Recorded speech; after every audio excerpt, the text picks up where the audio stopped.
Railroad Preserver 2000 here, back again doing another video here in Tunnel Hill, Georgia. This is the old Tunnel Hill Railroad Depot here in town.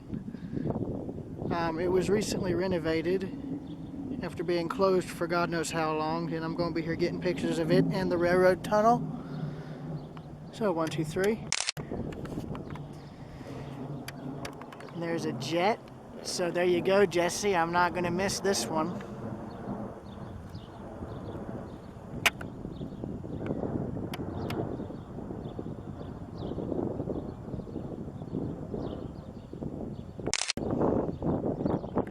Got him.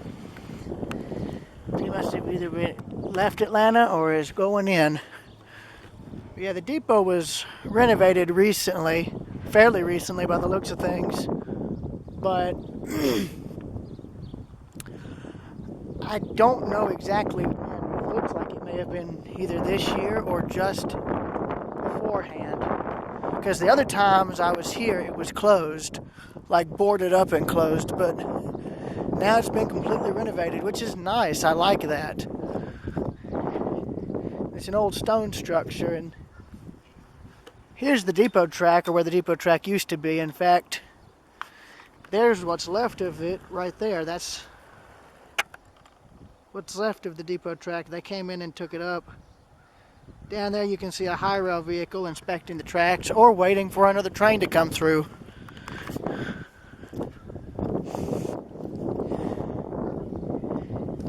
You can see more of the depot down here. Now, the railroad tunnel is just beyond here, and I'll see if I can get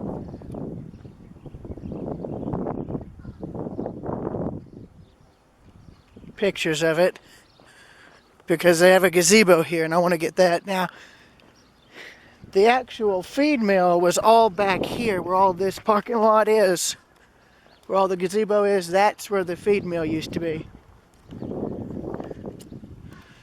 It was torn down in the early to mid 2000s, and the depot was part of it, but luckily I guess the owners knew of its significance and made sure it was saved from demolition, which is good.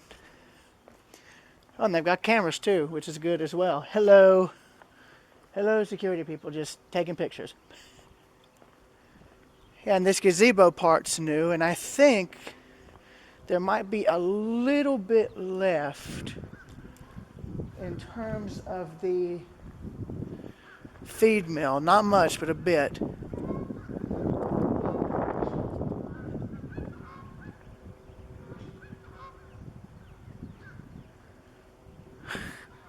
There's some geese there flying through. I remember seeing a meme regarding those birds. It's like, takeover successful, we strike at midnight or something like that. Anyways, that aside, yeah, here we go. There's a little bit of the feed mill, not much. Yeah, here we go. Yeah, so right here, behind the stage part, is what's left of the old feed mill silos. That's what all this is. This is where they would have had the finished grain or offloaded grain stored. And that's why the depot track was still here. There was an offloading point where the grain was taken off the train cars and fed into the silos. And that was all what this was right here. This is where the grain would have been unloaded from the hopper cars. There would have been an auger right there, would have fed. In fact, there's actually where it is right there. That's it right there, the auger that fed grain from the hoppers down into these silos, and it would have stored it there. And all behind the depot would have been the processing plant.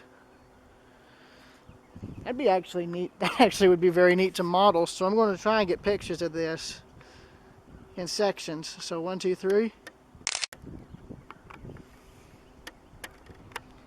And again. Again.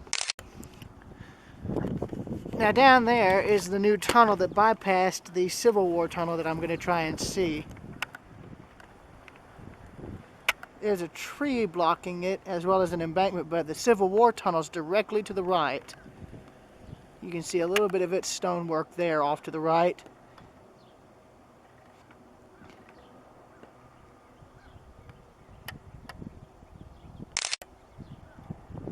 And there's the 1928 built tunnel, so it's a few years away from turning 100. It's in its 90s age-wise. Oh, there's the old steps.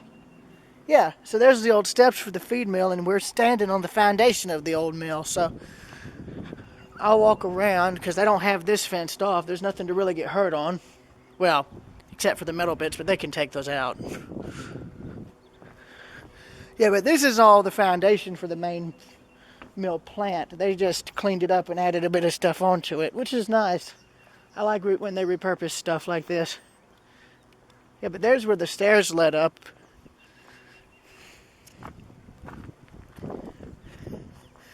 Yeah, but here's all that's left of the old silos. You can see where they would have stood. That's all. It's all pretty much empty now. But you can see where all the mechanical augers and whatnot would have been. There's actually what's left of some of the silo right there. Good paint. If it, yeah, they had some real good paint then. If they, yeah,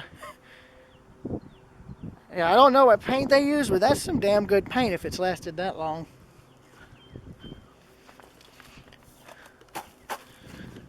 Charcoal, probably from wood. And there's the steps. You can see where part of it was filled in.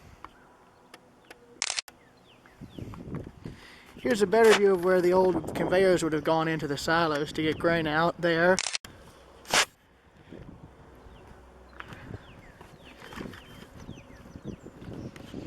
And part of the destroyed silo there. That's flooded, and I'm not going to get near that. No, thank you. Now here's what's left of the old auger, I think. That's what I'm guessing is the auger. Yeah, that was what this was, yeah. This is where the auger would have been, the Archimedes screw, or auger for the mill.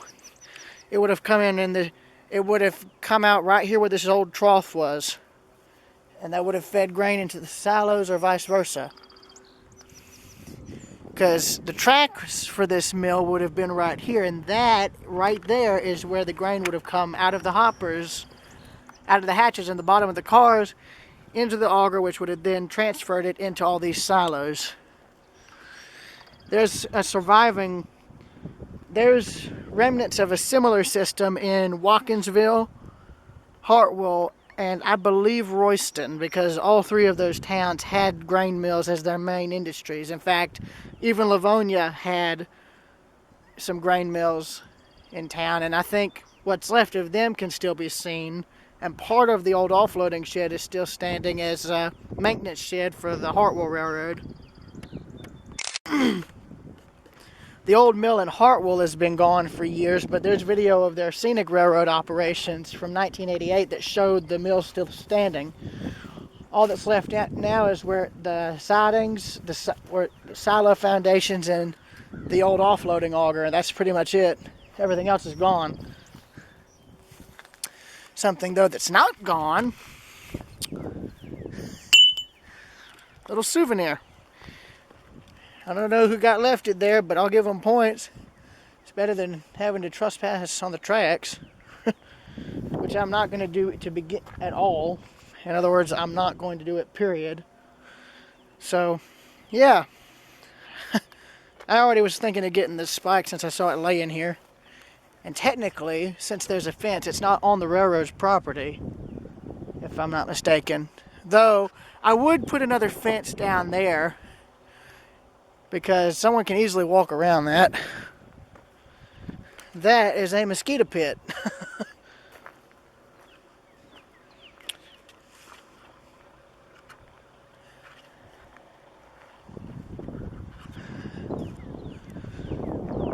Since I'm right here, I might as well try and look at the signals, because there might be something coming. This is the same CSX main line that runs to Dalton.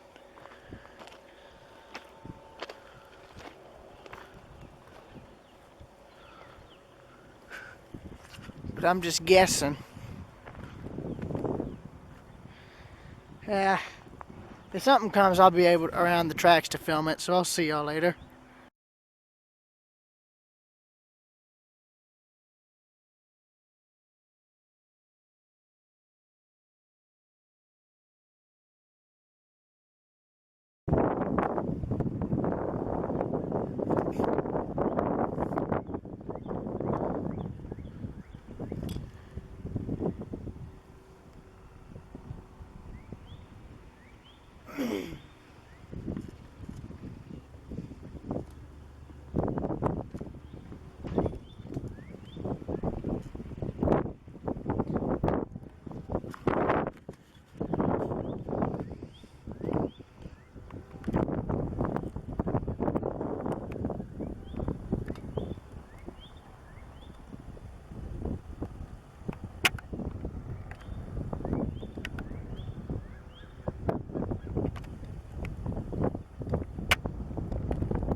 There he is, coming out.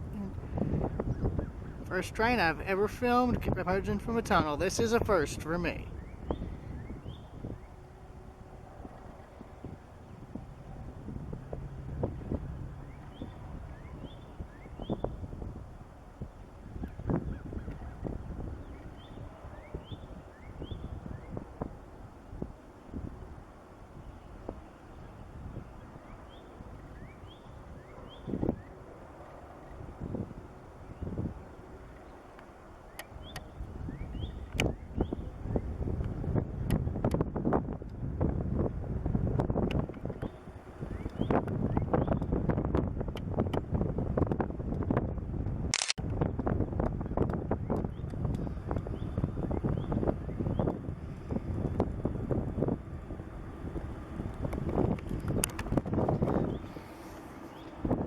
First train I've ever filmed in Tunnel Hill.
he's about to stop.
Yep, he's coasting to a stop.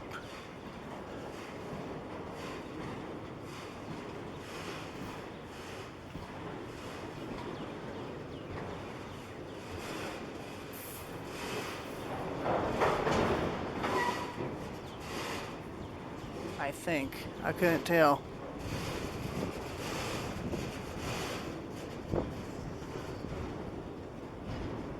There's the high rail vehicle. Down at that end, he's going to go into the tunnel in a minute. Here's the end of him passing the old Georgia Railroad depot. It's either Georgia Railroad or Western and Atlantic Railroad. I can't remember which, but it's probably one of the two. But the depot has a connection to both the Confederate president and the Andrews raid, the Great Locomotive Chase, but I'll get to that after he passes. My guess is he's probably going to go right past the crossing and stop, so that means we might have another train coming, but that's my guess. I don't remember when the tunnel closes, but I think it's around 10, so there's plenty of time in terms of being able to document it. But here's the passenger section of the depot. You got the outer doors that would have led out to the platform. The platform doors are probably still in place. And then you've got the freight portion, which was here. That's what these were.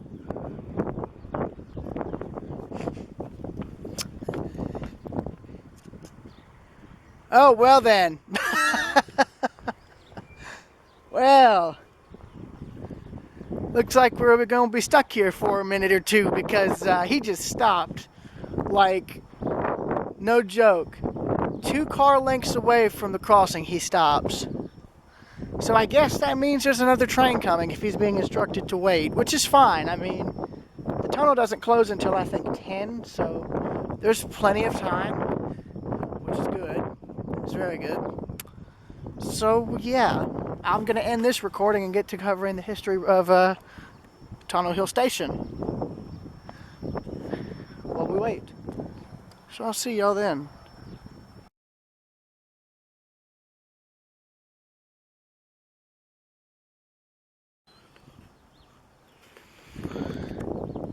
Okay, so I've got the archived website for railgeorgia.com here up on my phone, and it shows the depot as I remember seeing it in 2018, boarded up and closed. That is what it looked like when the feed mill was still standing. Now all of that's gone. All that's left is the foundations for the silos and the old foundations for the buildings. Now the depot, as I said in the prior video of this train here coming out of the tunnel, this depot actually has a major connection to the Civil War in terms of the Confederate President, Jefferson Davis, and the Andrews Raiders of the Great Locomotive Chase. And I'll read the little bits of info that are here. Among the events at Tunnel Hills Depot was a speech by Jefferson Davis and a very brief visit by Andrews' Raiders in the Locomotive General as it was being chased by the Texas. Being built by the state-owned Western and Atlantic in 1848, the depot is one of Georgia's oldest. For years, the building was incorporated into the ConAgra feed mill, which was apparently still standing in 2003 but has since been torn down. And today it stands free but vacant and a bit worn. Fortunately, the community planned to rehabilitate it once some other projects were completed and funding is at hand, which, as you can see, that funding and all has finally been done. They finally got the funding and were able to rehabilitate it, which is nice. And what I mean by rehabilitated, I mean they really went in and cleaned it up. It looks very nice. Because see, here's what it looked like before of with the feed mill. And here's what it looks like now. And it looks very nice. Now the feed mill was all back in here. Now what's left of it is some silos, foundations, and I've already got pictures of that. But there was also more of it here. This would have probably been where the main processing building was, but that's now been completely torn down. The 1928 built tunnel that bypasses the Old Western and Atlantic one is down the tracks here, and I've already got a train. And as I just said, I already caught one train coming through it, which is the one that you guys see stopped. Which means I might have another one coming through in the opposite direction any minute. We also have what appears to be a bunch of crows flying about. That's not good. So yeah, this depot is significant in terms of the Civil War history here in Georgia. And if Jefferson Davis came and gave a speech, that means he had to have arrived by train. So that's interesting. But I just wanted to point that out there. And I'll probably be getting my tripod and just see if maybe something else is going to come through here. But the train that just came through is the first one I've ever been able to film going through a tunnel, period. This is the first one. In terms of it being on a revenue railroad. Now, I've already filmed trains going through tunnels on museum lines like TVRM, but not class 1. This is the first. This is the first. So I'll see y'all later. So here's the passenger side of the depot, the trackside portion. Freight depot, the freight part was the majority. Passengers where the small telegraph window is. Here's a replica of the Sherman neckties where they would have bent the rails to where they would no longer be able to be used. What they'd do is they'd get the railroad ties, pile them up, and set fire to them, and then put the rails in the fire to where they would melt, heat up and melt, bending them. So, yeah, that's a brief explanation. The main explanation is right here, and I'll get pictures of it and the other info for you guys to see. See y'all later.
150 of them.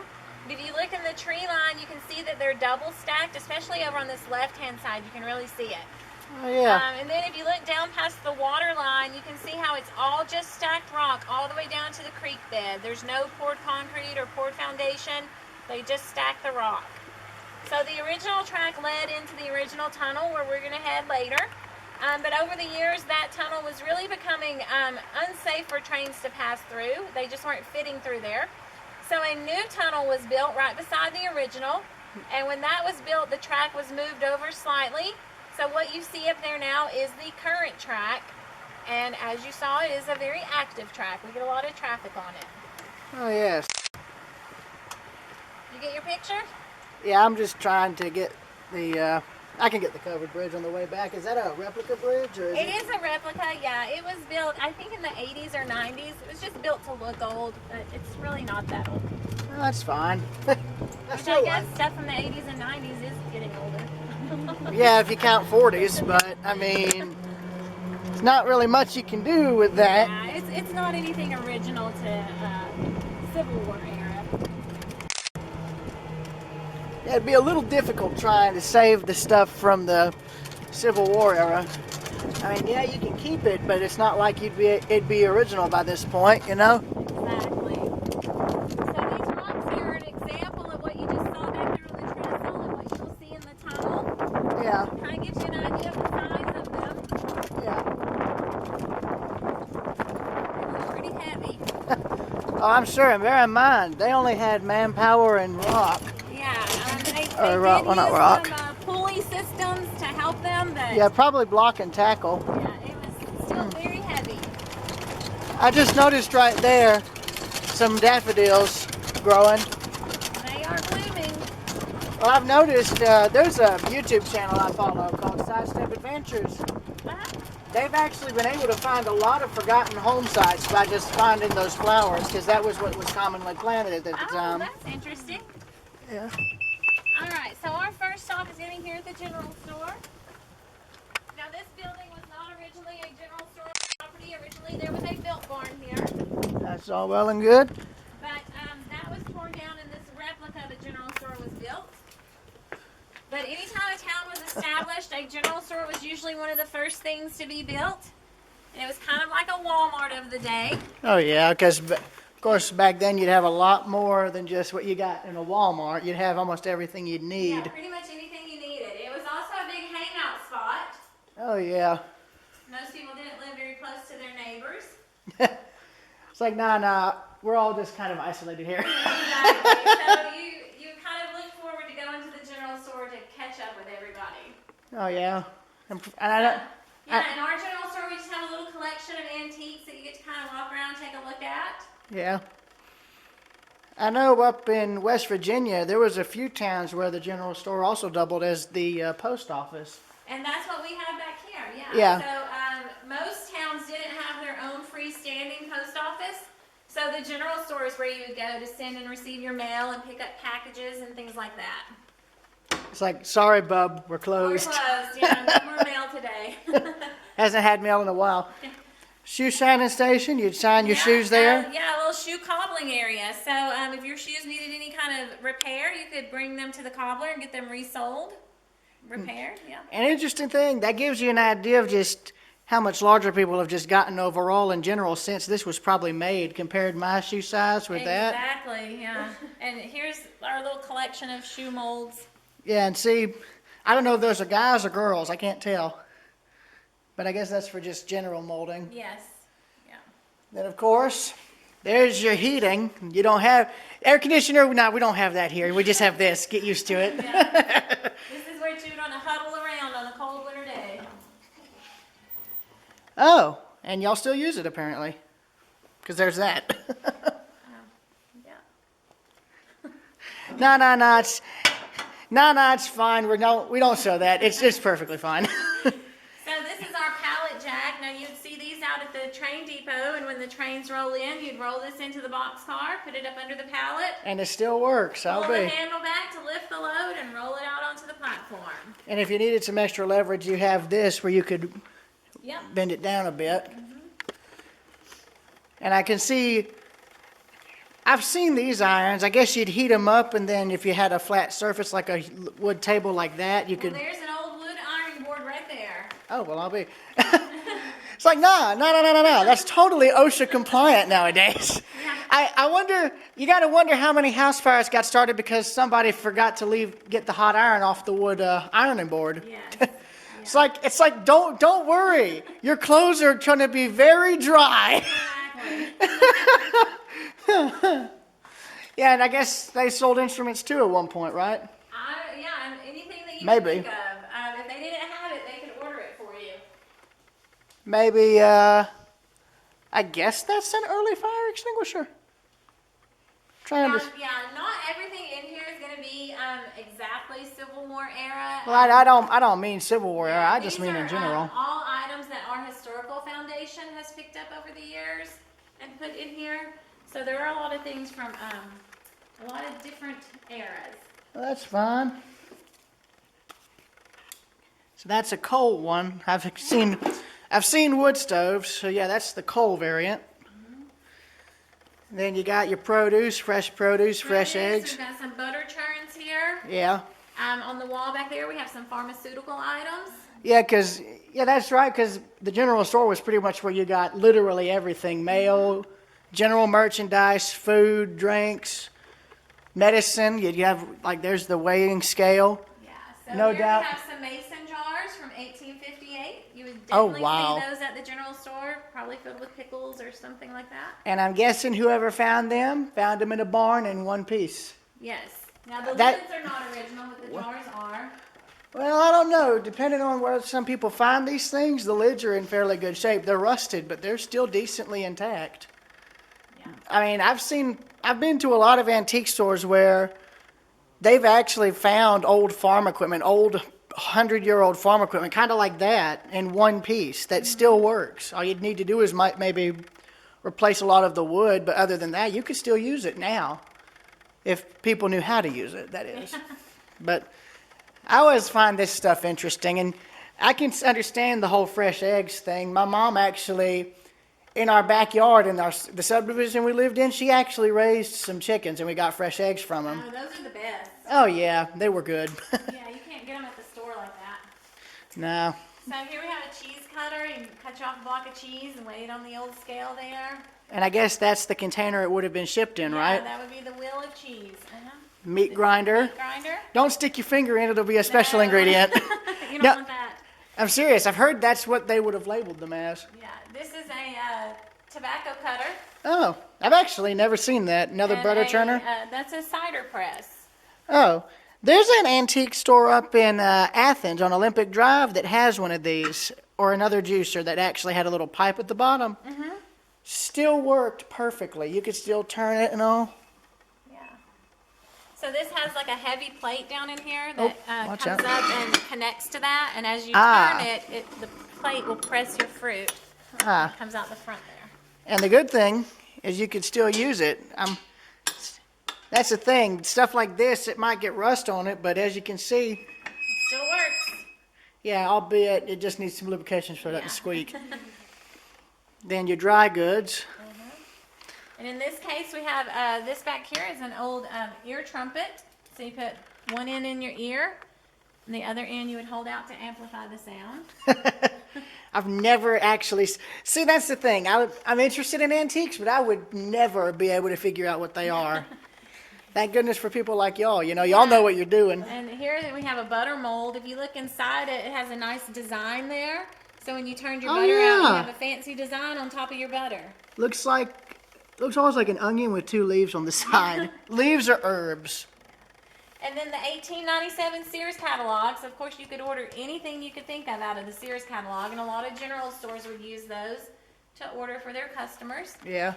Of course, now it's to think they were in business for that long, and now they're pretty much gone. It's pretty sad, yeah.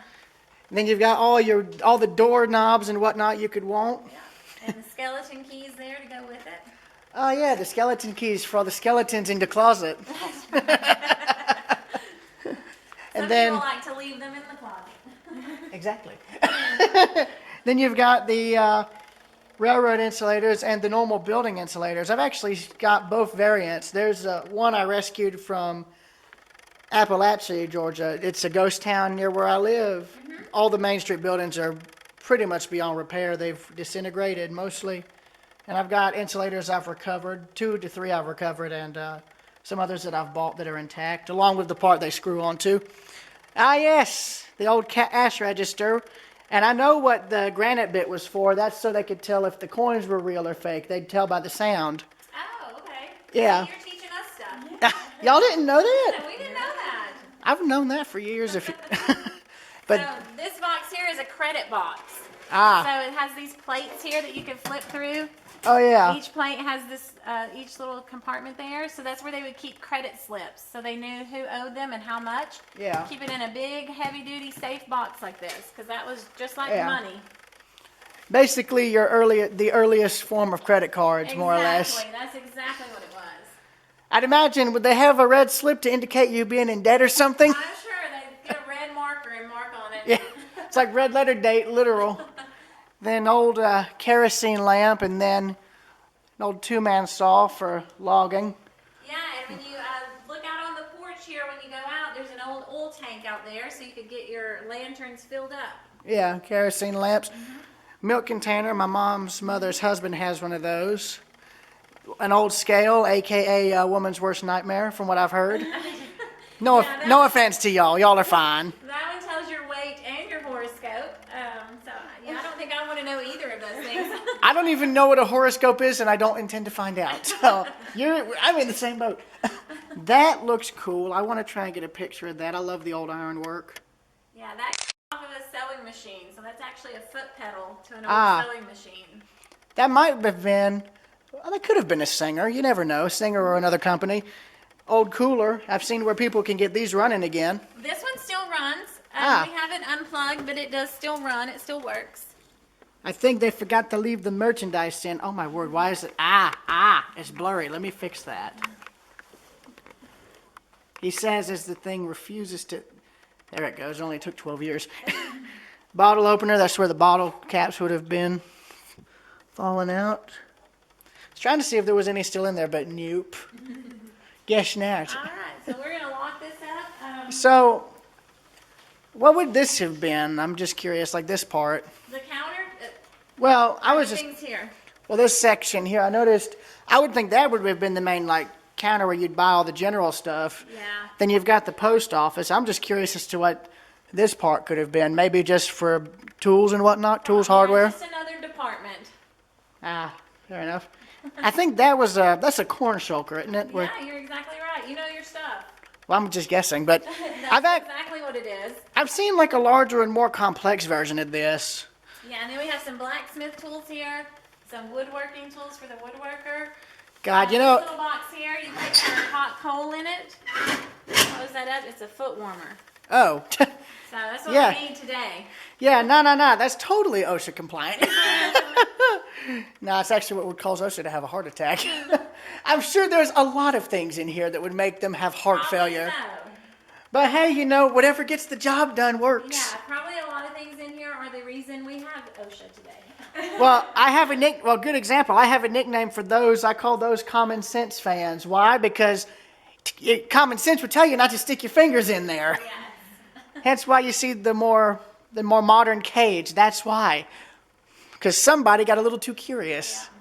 Yeah, but I always found this stuff interesting. But I like the old adverts too. And that's before you had the old that's back before you had the actual area code number, you know. 1-800 or 706, something like that. Oh, hello.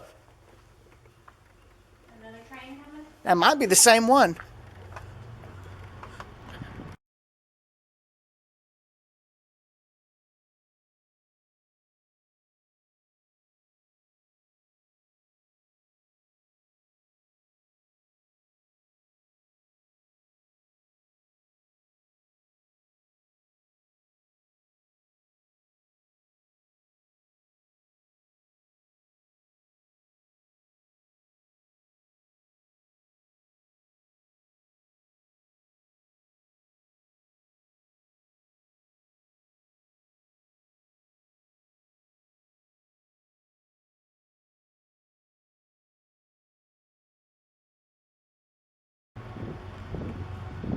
Oh, he's coming out of the tunnel, I think. Yeah.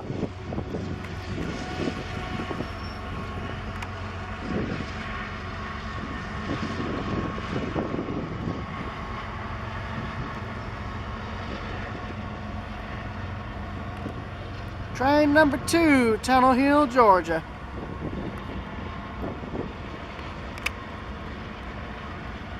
And to think, 150 years ago, the trains people would have been seeing in this house here would have been steam powered, and most of the stuff would have been wood construction.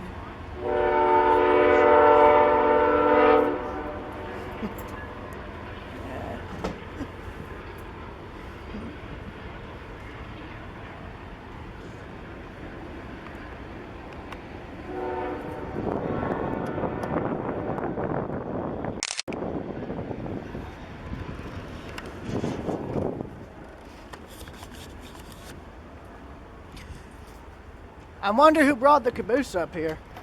So that was the Holcomb family. He bought that caboose for $5. It's like, I guess I got myself one heck of a deal then. Because Yeah, I bought the whole thing from so-and-so here for $5. But he spent a small fortune having it moved and set up here. So that's where the real cost was. It looks like it's either, I don't know, that could be either Southern Railway or Louisville and Nashville, depending on the railroad that we used to run here. Of course, as you can see, it's CSX now. It is. Yeah.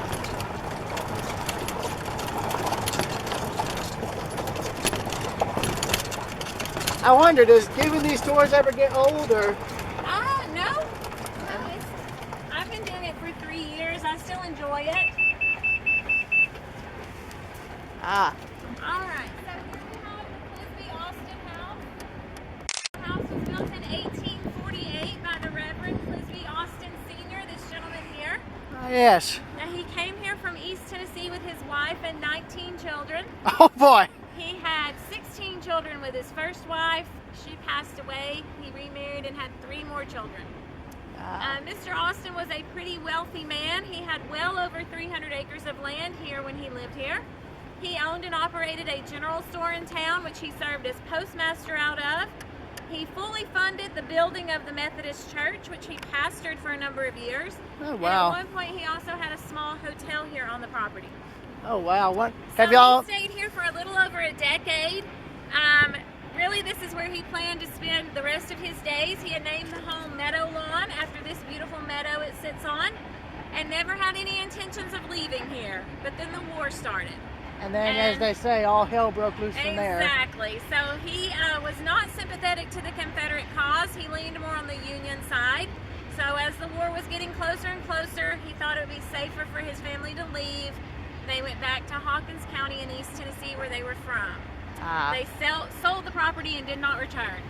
So after they left, the house was used as a hospital, and then we also had a couple of generals who passed through and spent some time in the home.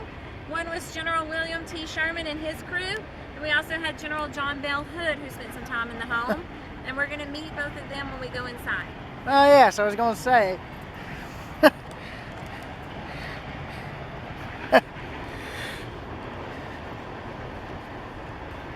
I tell you, near where I live, there's tons of fields like this. I just can't photograph them because they're right next to the road, nowhere to really pull over. Yeah, so those buildings back there were brought in later. They're not original. You said there was a hotel here on site somewhere. He did have a small hotel when he lived here, somewhere out here on the property. That right there is to prevent slack action from messing that sucker up. It's known as distributed power. Probably remote controlled by this point. Well house or spring house? Yeah, it's a spring house. So yeah, the only things on the property that are original are the house and the spring house. I wonder if the spring is still active or has it dried up? I believe it's dried up. Fair enough. Now you asked about the hotel that he had here. During the time he had the hotel, he actually built a wooden platform through this field out here that connected up to the depot. Oh, wow. So people getting off their trains could walk over on that wooden platform to stay at his hotel and not have to walk through a muddy field. And I guess part of that's being rebuilt down there.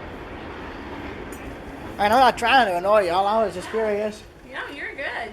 Oh, yes. So So here we have, we'll start here in the living room. So the house, like I said outside, it was built in 1848. We had a family that lived here up until about 2011. Oh, so there's wow. been about 7 owners since the house has been built. So it's always pretty much maintained a resident.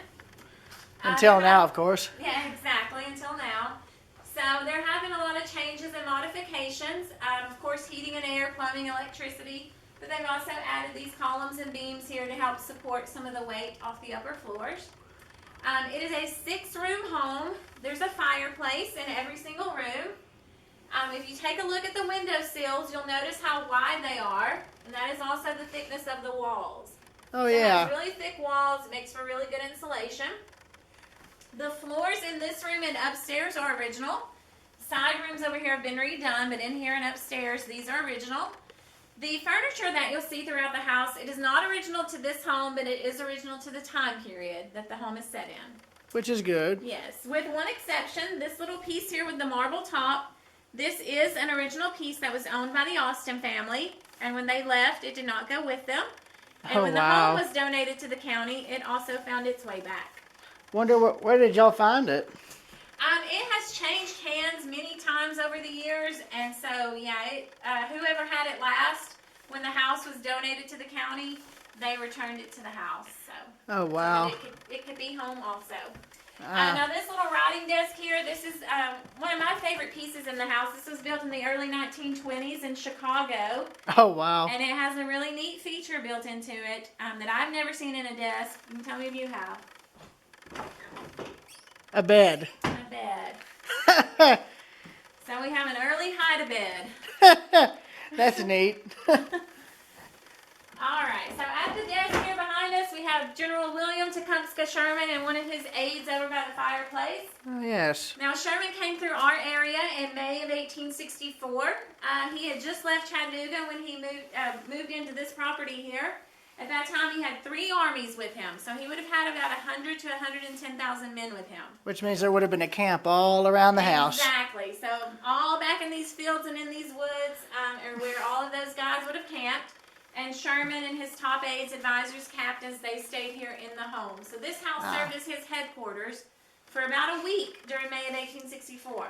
This is where he did a lot of his mapping and plotting and planning for the Atlanta campaign. Oh, yes. And he had his sights set on Atlanta because of the railroad there. Yeah. It branched off in many directions, and it was a major supply chain to the Confederate Army. So he knew if he can take control of that, it would really hurt the Confederacy. A big win for the Union.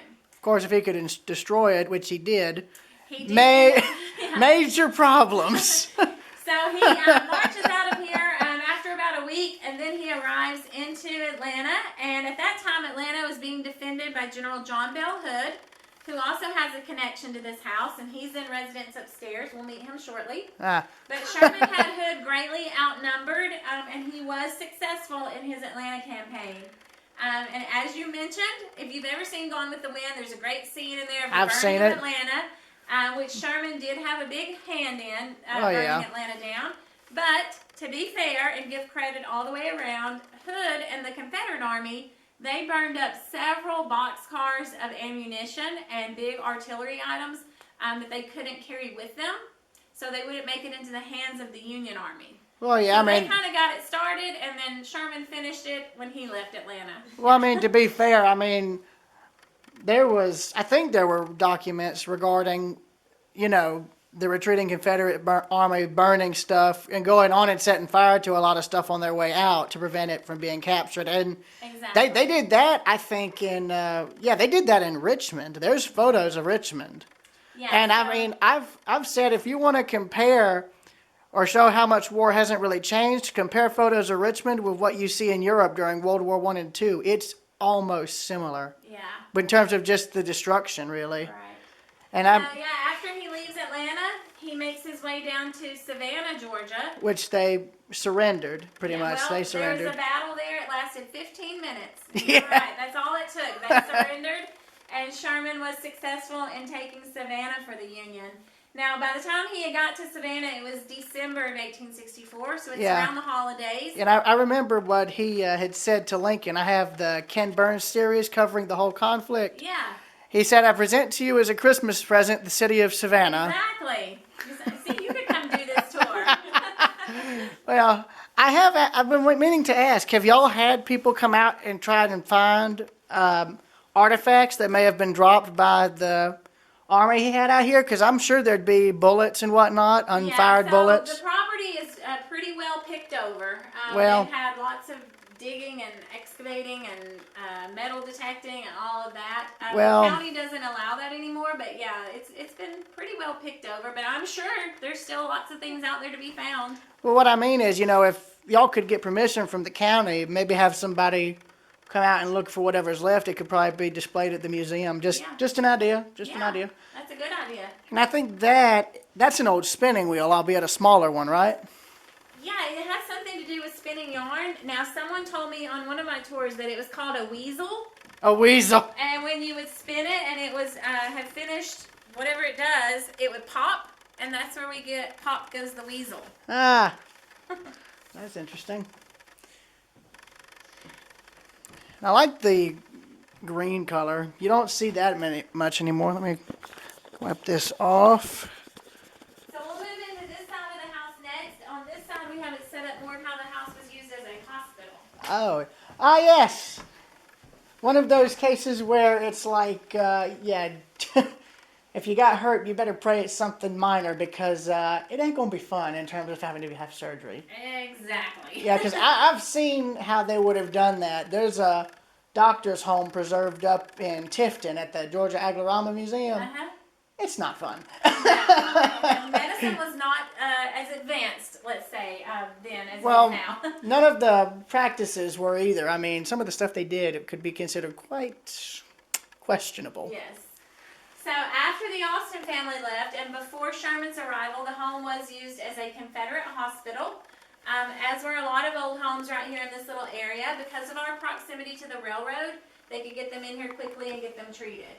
So here we have Nurse Katie Cummings, and she writes in her diary about arriving into Tunnel Hill by train, looking out, and it looked like a village of hospitals. And what she would have been seeing is all of those hospital flags flying over so many of the buildings right here in this little area. So they were split up amongst different homes and buildings here, but they all went under the umbrella of the Tunnel Hill hospitals. And at one point they had a bed capacity of 350. If you look at this church pew here, this came out of a church in Dalton, just a few minutes south of us. That church had also served as a hospital during the war. And if you look along the bench, you'll see a lot of dark marks. And down on this back side there, blood stains. Those are blood stains, yes. I wonder if I don't know if they could actually get proper identification from that now, but... It's a good question. Well, I mean, with the forensics technology they have now, they could probably get some identification. Yeah. And I'm pretty sure I'm pretty sure there's something there. Hold on. Let's see, there we go. I wonder what used to be right there. I just happened to notice that. I'm not sure. I don't know if maybe the meter box was at one time Maybe. over there. I don't know. I can't remember if in 2018 was there like a kind of operating table set up in here or something. We have one right in here. I was going to say, I think the poor sap who was being operated on was in here at one time. Okay, well I think she was like, nah, we don't need him in here. Put him in the other room. We got another person coming in. Yeah, so here we have our little surgery set up. During the time that the house was used as a hospital, yes. bless you, these two rooms were surgery rooms. Of course, as you know, a lot of things happening during the time of the Civil War, they were performing a lot of amputations. Oh, yes, and that was without anything for pain. They didn't have ether, did they, by that point, due to the blockade? Well, if you were lucky enough to be brought to a hospital, you could have been given chloroform or ether. But a lot of people, their surgeries were being performed at field hospitals like this one, and they didn't always receive supplies. So it's very likely they would have been out of any kind of anesthesia to give you. Well, I mean, I know in Gone with the Wind, there's also that scene with the doctor trying to treat people, but he had nothing he could use. Exactly. And I mean, I know, if, in some films where they have to treat someone quick, where they can't give them anything, they'll give them something hard to bite into. Exactly. And a lot of times they would give them a bullet, and that's where we get the phrase, bite the bullet. And speaking of which, there's some bullets there. Yeah, there's a round ball and I believe a minute ball right there. Yeah, that's right. And that's an unfired one, I believe. Or a fired one that may have missed. I can't remember the term. The guys who dig these up can tell when they're fired or not. Mm-hmm. But I can see rifling there.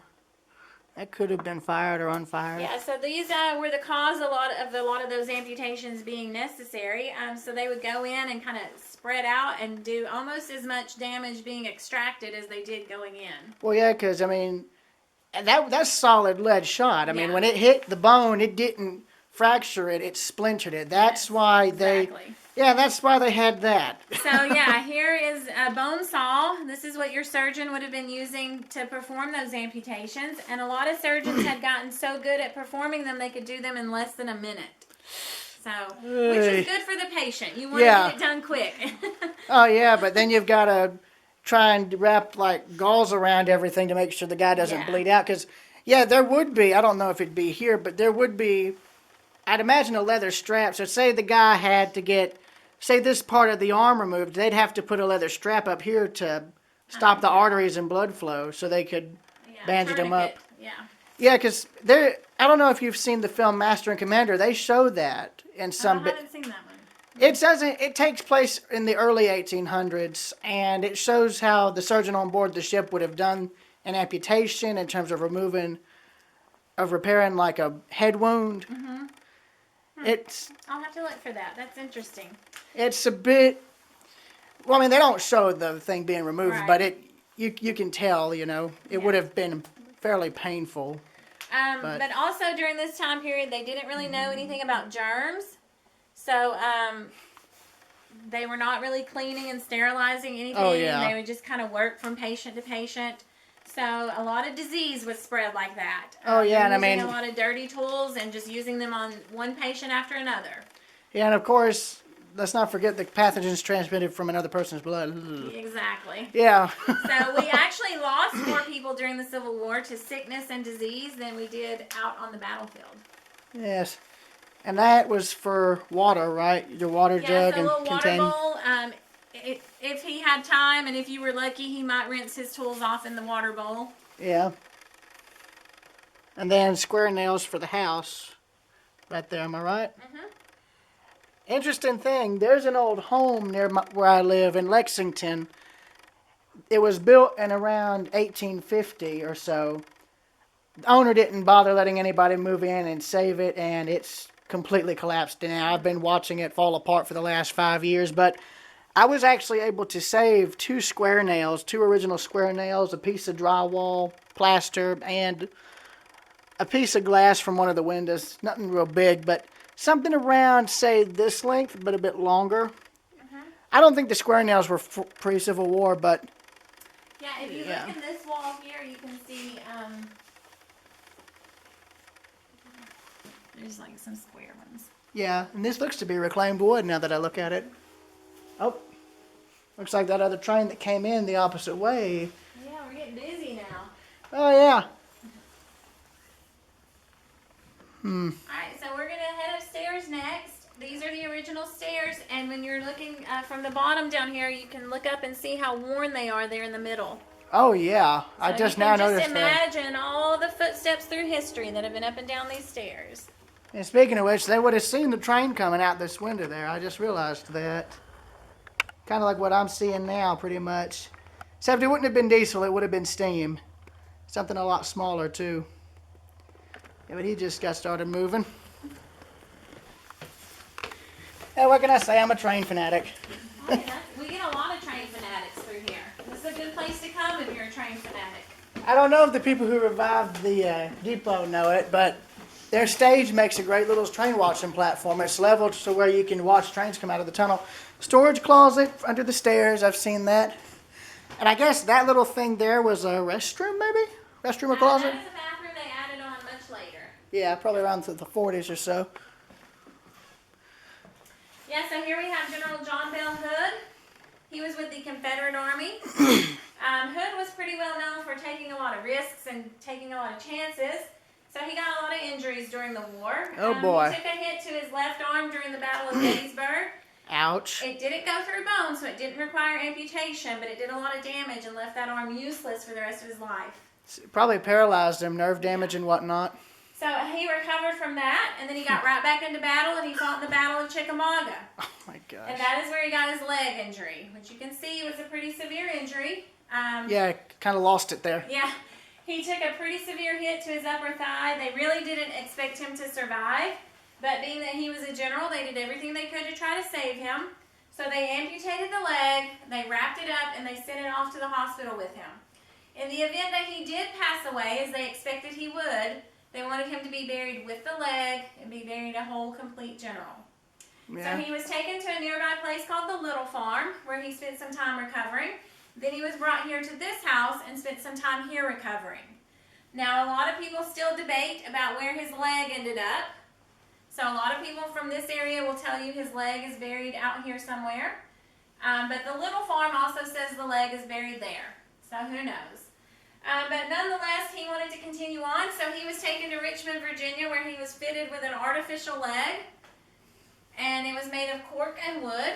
You can see him in the picture there, standing all tall and proud as a general. Remember, he has no use of this arm. Yeah. And this is an artificial leg. So his guys would help him up onto his horse, tie him into his saddle, and that is how he would lead them. So he led them into Atlanta like that, where he met Sherman. He had a big defeat there. And then he also had a big defeat in Nashville. Ouch. So by then, his tables had turned. Yeah, so after the war, he retired and moved off to New Orleans, and he lived out there for about 10 years, and then New Orleans had an outbreak of yellow fever, and that ended up getting him at the age of 48. Yeah, that's right. Most guys didn't live very long, it seems. Oh, and this here is an old wash basin, because I noticed the mirror. Good mirror, then. I like the bed frame. That's pretty. Oh, dear. And we also, you may find this interesting, we've had reports that this is the room Sherman stayed in, because he did have this great view out here in the balcony where he could watch the railroad line. So he knew, because this heads into Atlanta, which is where he was going, so he knew exactly what was coming and going out of Atlanta. Oh, yes. Kind of keep an eye on it. Kind of like what I'm doing. Exactly. With a camera that seems to have a dying battery. Uh-oh. Well, I've got the charger with me, so I can always charge it if needed. You're welcome to look around up here. This room we have set up with some items or pictures from the Clisby Austin family. And then this other room we just have set up as a sewing room. Yes. It's all pretty. It's all very pretty.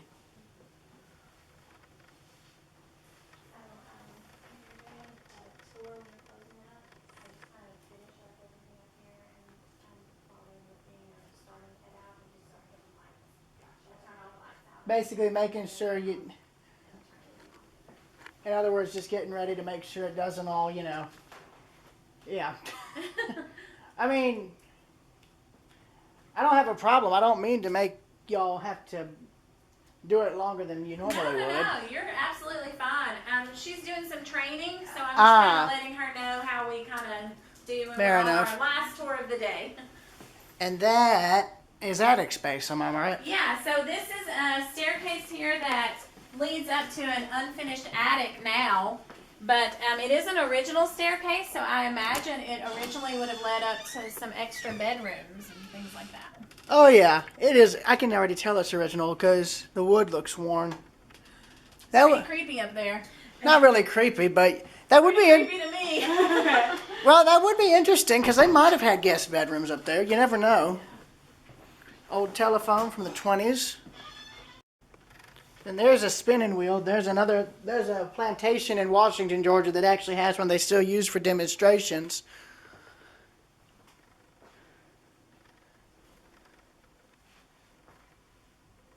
It's the Callaway Plantation. There's information about it online if you're interested. Okay. I like the old light fixtures. Are they original? I'm not sure about some of these. I don't think they are.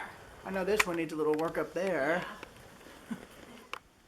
I used to live in a house that had an old light fixture like that. It was hung up a little bit higher, and you could grab the little ring there and pull it down, and it would pull down so that you could change the bulb and then put it back up.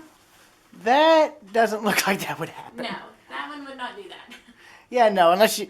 I know you can see somebody tried. Somebody tried, yeah, obviously. Didn't go too well. Yeah.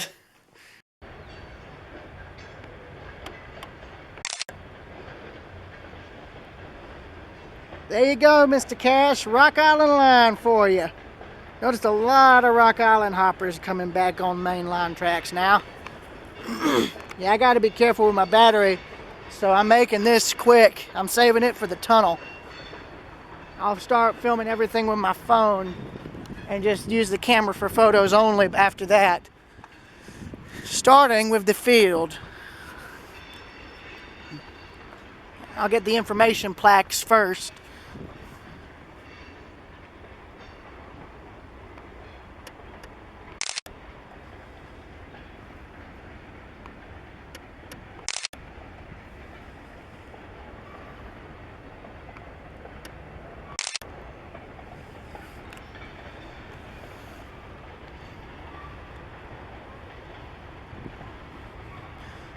A lot of CSX trackage, or traffic today.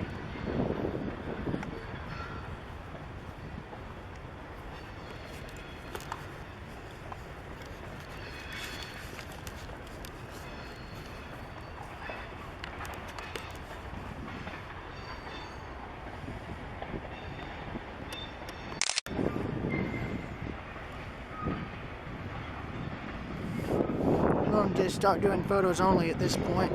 Everything else will be on the phone.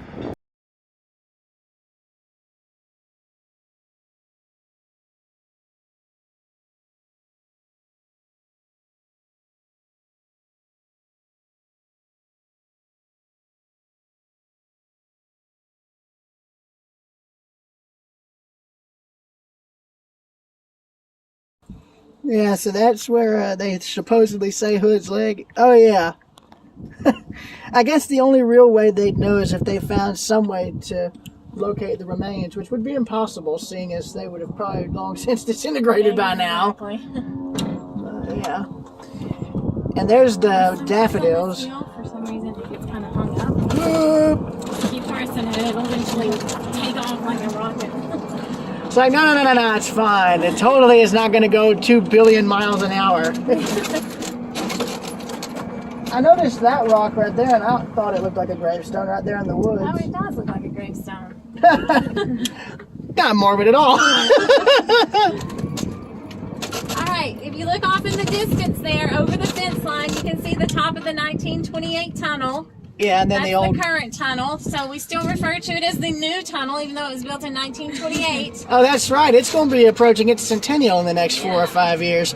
And I see that signal's falling over. I hope y'all don't get rid of that. There's not many of them left. The original signaling. So the original track ran on the path that we're on now and into the original tunnel. Which looks to be closed. Yeah, we got a key. Ah, yes. We're gonna get in there. Got a skeleton key for it? Uh-oh. Not a skeleton key. It actually has like a little padlock on it. We just have a little padlock. I know We that... had a problem with some vandals getting in the tunnel earlier last year. Oh. So now we have to keep it locked in between tours. Oh, great. Wonder now. That kind of annoys me, you know. It annoys us too.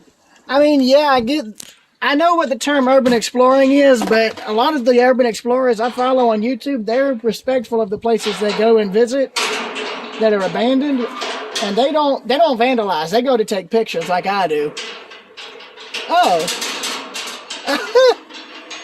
We suspect this was a couple of teenagers. Of course, doing something stupid. They busted all of our lights inside the tunnel and busted up one of our benches. Oh, man.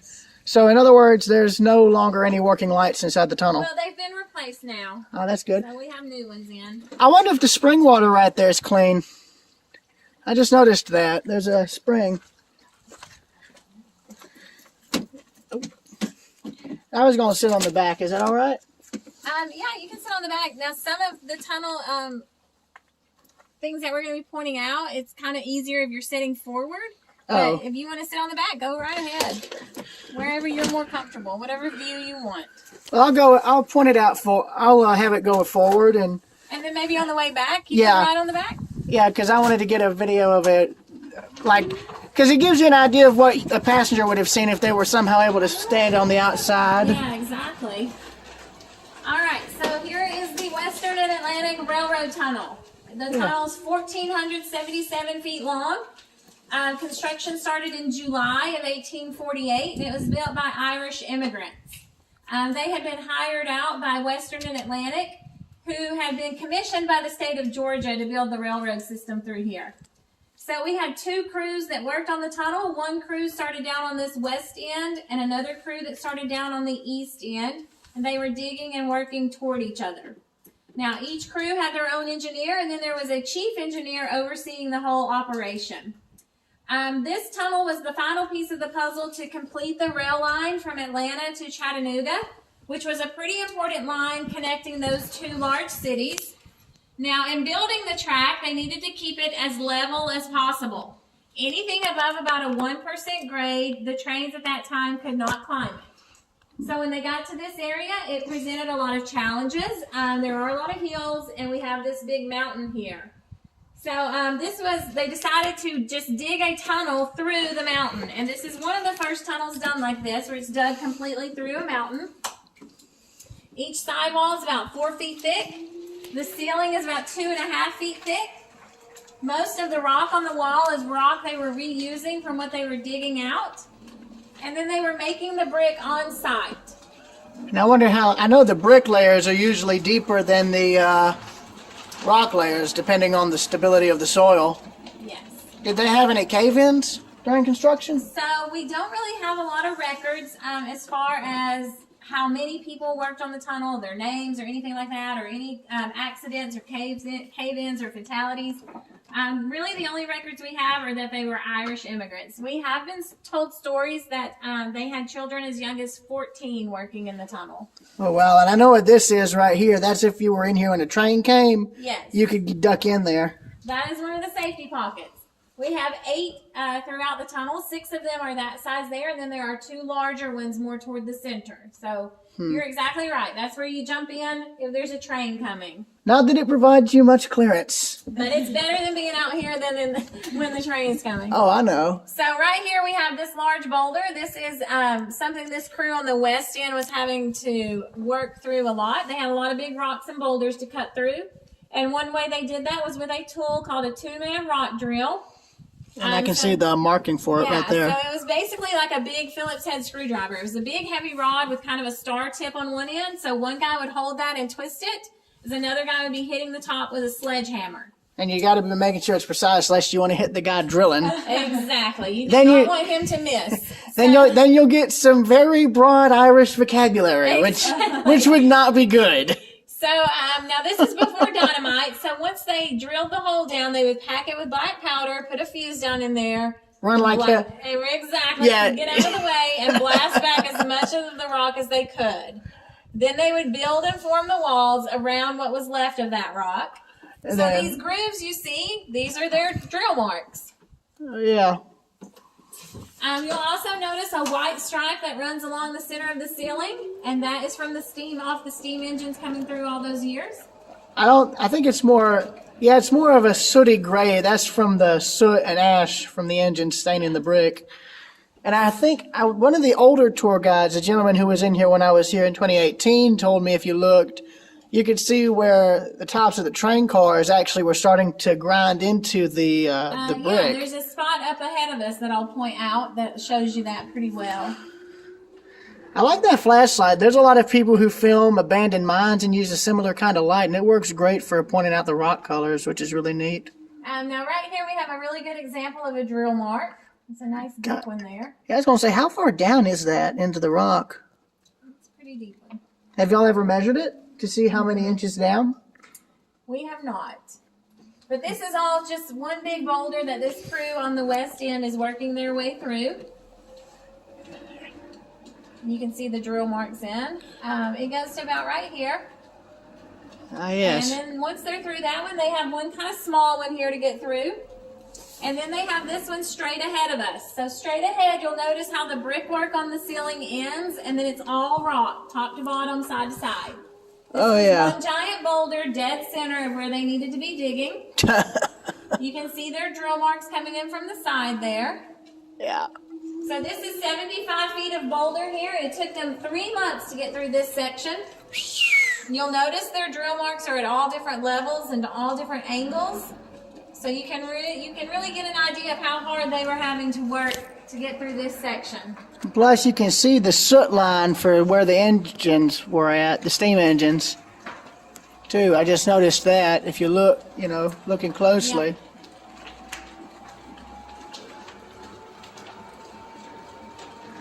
All right, so right here at this point, on October 31st of 1849, 15 months from when they had started, this is where the two crews meet up. So the crew on the west end made it in 575 feet. The crew on the east end made it in 902 feet. Wow. So the crew down here on the east, they were mostly digging through dirt, soft soil, red clay, where the crew down on this west end had all those big rocks and boulders to get through, especially the one that held them up for 3 months. So it's like the other crew. Where are the other guys? Oh, no, it's fine. They're just dealing with a rock. Yeah, when are we ever going to meet up with them? Yeah, no, boss. They're just a little late. They've hit a rock in a hard place. That's exactly right. So maybe that's where that saying came from. Maybe, or on a much different project. Who knows? When they met right here, if you keep in mind that they started on opposite ends working toward each other, it's pretty phenomenal. When they met right here, they were less than 1/4 of an inch off center. So Wow. They met pretty spot on, which is just remarkable. And what's funny is you wouldn't even be able to tell where it's misaligned at all. Exactly. You can kind of see right here a little bit of a curved out area just right here, right where they're meeting up. But yeah, it pretty much is just spot on straight. So they did a phenomenal job. So after they finished digging everything out, finished laying the track, on May 9th of 1850, Governor Towns came out, held a big opening celebration, and we had the first train pass through on that day. So 22 months total time from start to finish. Wow, and then, of course, just 11 to 12 years later, Andrews and his gang came through. Exactly, yep. Now right over here to the right is what you were looking for earlier. If you look out, you can see some scrapings in the edge of the ceiling there. Hold on, let me get Where this. some of the trains coming through, their box cars were just a little bit too wide, and they would scrape into the ceiling. So when did the last train run through the tunnel? Was it just before the one in 28 was built? Yes, so they used this one up until that one was complete. Huh. Then another huge rock, I see. Yeah, so this is down here on the crew, the team, the side that the east crew was digging. They did have a few boulders down here, but nothing compared to what the other team had. And I noticed I just realized they use different stonework for this. This stone here has a yellowish tint. I just noticed that. Yeah, so a lot of the rock they were using was what they were digging and excavating out, but they were also having some brought in from a nearby quarry. So here's one of our larger safety pockets. There are two that are this size. They are more centrally located, so people from both ends could run and jump in there. And if you pack them in there correctly, you can fit about 5 or 6 people in there. Question is that with them facing towards the wall or along the side? They would not be shoulder to shoulder. They would all file in facing the same direction, chest to back, chest to back, chest to back. Yeah, that's what I mean. Like, yeah, kind of in the direction we're facing now. Yeah, kind of like dominoes. Yeah. Lined up in there. I have seen 5 people fit in there. Oh, wow. I haven't seen the 6th one get in yet, but I've seen 5 make it. Maybe people with my build would be able to go in. Who knows? But yeah, you're welcome to jump in there if you want to give it a try. I'm good. Okay. Thank goodness there's no train. Exactly. If there was a train coming, we'd all fit in there for sure. Well, I think the only train you'd have to worry about coming through here is the one from Ghostbusters 2, you know. Oh, God. So down on this end, even though they didn't have as many big rocks and boulders, they still had their challenges. On this end, they ran a much bigger risk of collapse. When you're channeling that much dirt out and you don't have the added support in the earth of those big rocks and boulders, you run a risk of the entire mountain collapsing in on you. So they would dig out smaller sections at a time, and then they would also run big, huge logs of timber across the center here, use those to brace the sides, and then they would build and form the wall. Built and secure, they would come through with a saw on both sides and cut off those logs of timber. And it would leave about a 4-foot section of timber in the walls which over the years those pieces left behind have decomposed and rotted away. Well, depending on the wood, like if it's cedar, there's usually cores left. It just depends on where you look. Yeah. So, when they came through to renovate the tunnel, they filled in a lot of these holes, but over the years, those patches have started to fall out, and we're back to these holes in the wall. But if you think about the timber logs running across the middle here, anywhere you see a hole or a patch on one side, there'll be a match to it over on the other side. So there in the center of my light, that's the little patched up area that matches to this hole here. And here beside us is another little patched up area that patches the hole that matches up to this hole here. Yes. So the rest of the tunnel is just kind of a series of holes and patches on either side. The holes are kind of neat though, because they give you a glimpse into the tunnel walls. You can see how thick the walls are, and you can see how they were just stacking the rock. I should have brought my own flashlight now that I think about it. And I think I used existing rock to patch them up.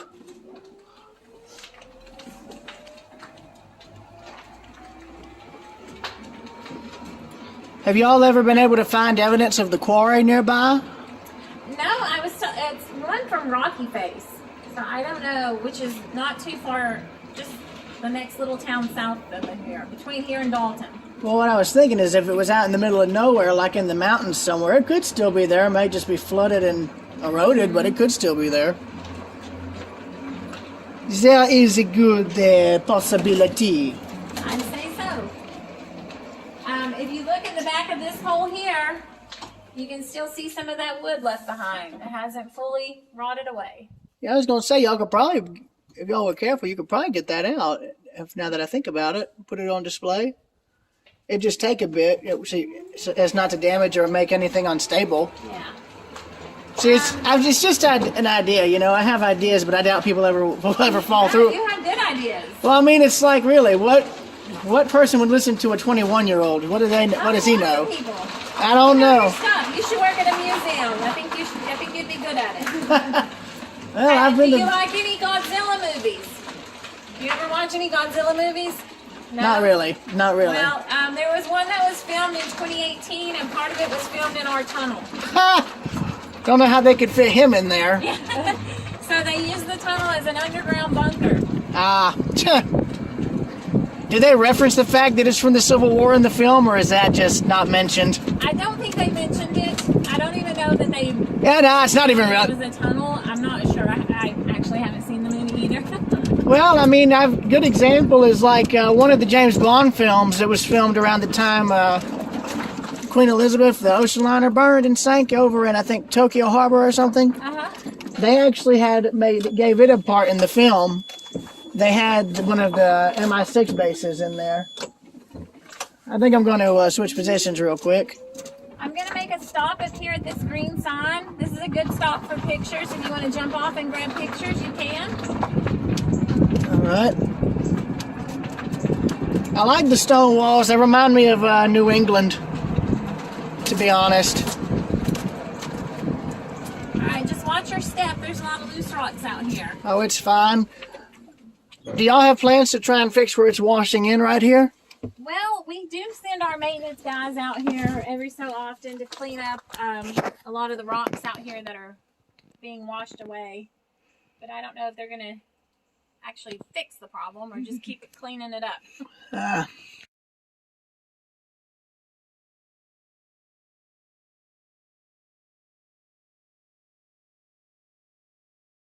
Here, and then we'll cruise on through. All right.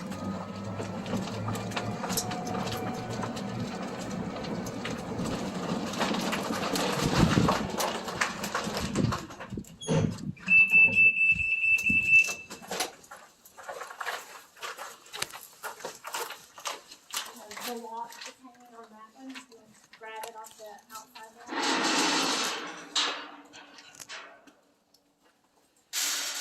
Now this one, all you have to do on this one is just pull this and line this up with that one.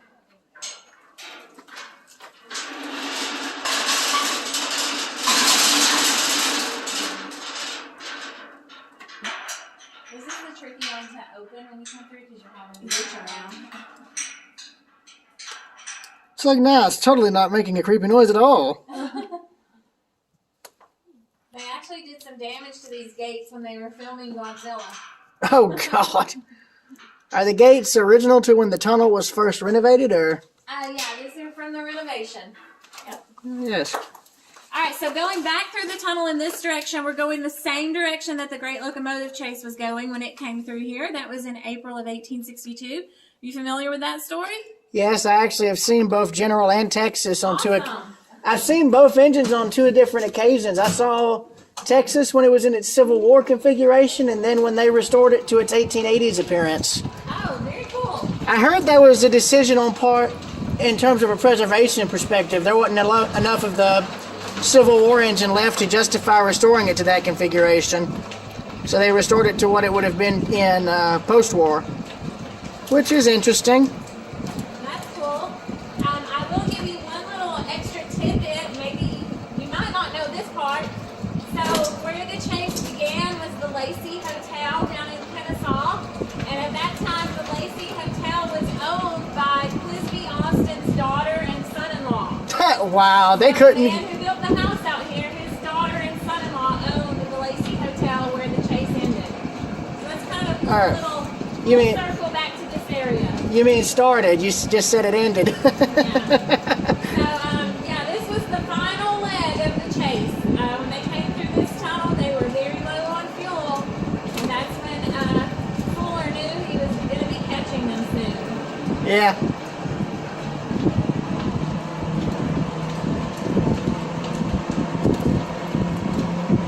Now, have you been to Chattanooga National Cemetery?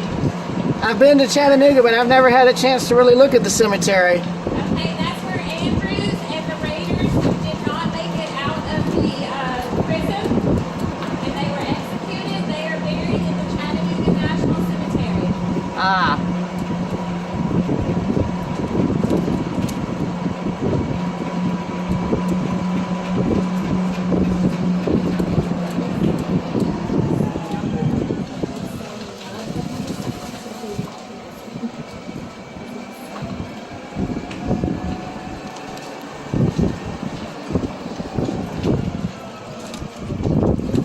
I used to do a little thing when I would get to the end of the chase story, then I would go like racing out of the tunnel. So I would be like, no, now we're gonna pretend like we're racing out.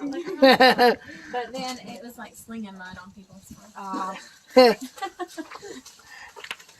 Could have been happening to them. Could have been happening to the Raiders. Who knows? Exactly.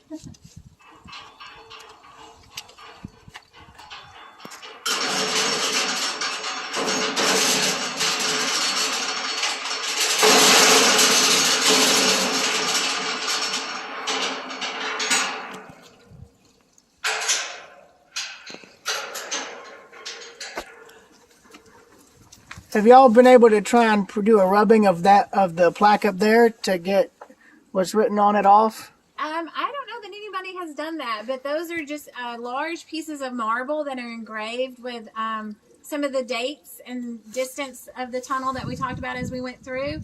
And then over on this other side, it lists the name of the governor and some of the engineers that worked on the tunnel. Let me see. I might be able to get a picture of that for y'all.